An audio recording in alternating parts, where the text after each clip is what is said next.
John went over some bridging tips. I have a couple more tips to give you before you submit your application to DPR. We talked about what's included in your application package. We talked about the certain data requirements, the labeling, how to format your data. It's in the correct folder. Everything's labeled.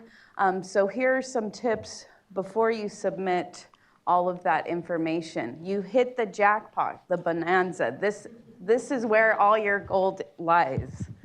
This is almost all gold, just telling you.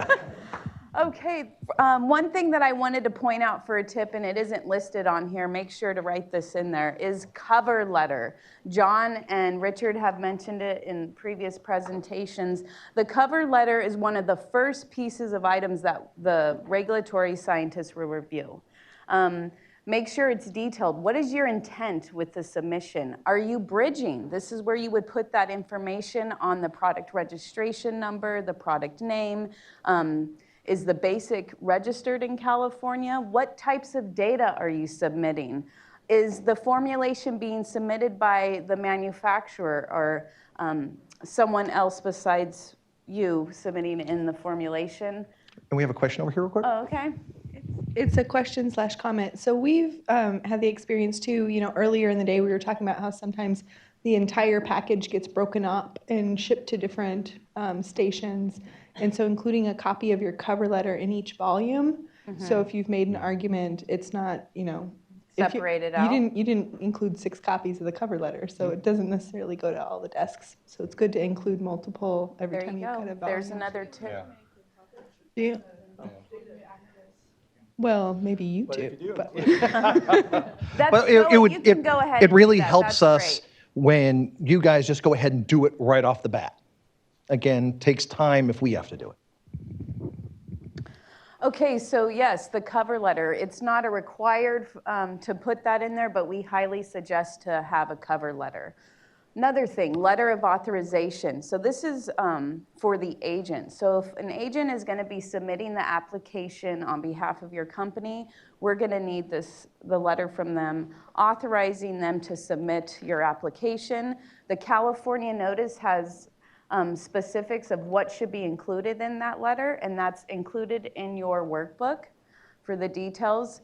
We talked about this before, labeling. Make sure it matches the US EPA stamped accepted label. So this is doing your comparison. Of course, we do that, but if you can make sure it matches it, that would make our job a little bit quicker and easier. So make sure it matches the US EPA stamped accepted label. Now, of course, there can be deletions in pest or use directions, but pretty much it should match what's been accepted with US EPA. If you're trying to comply with a RED, so that's re-eligibility document. Okay, thank you. Make sure that it does comply that. So if you have any labeling changes because of that document, make sure it matches whatever is in that RED. Excuse me, let me expand on that a little bit too, because yeah. if there's any changes on that, because sometimes we do get labels that say, "Oh, it's in compliance with the red document." They're going to take a look at that red document, especially the labeling requirements, and you'll be surprised how many times we find that there is a discrepancy between what the document states and what your label states. And so a lot of times what we have to do is contact US EPA to get clarification on that. And most of the time EPA say, yeah, we understand that, but this is the reason why. If you could put that information into your cover letter, that helps us out a lot. You can just put, oh yeah, PM manager down on recognizes that there's changes here, and this is the reason why they're allowing it. So definitely it would help us out.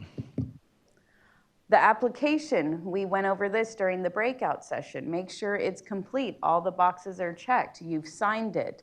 Again, all of this information is important because it is coded into the product label database. So you've dotted your I's, everything's ready to go, all the boxes are checked. When should you submit your application? Well, first off, you submit it after US EPA registration unless it qualifies as a concurrent submission. And we already went over those. More information is in the California notice, which is included in your workbook.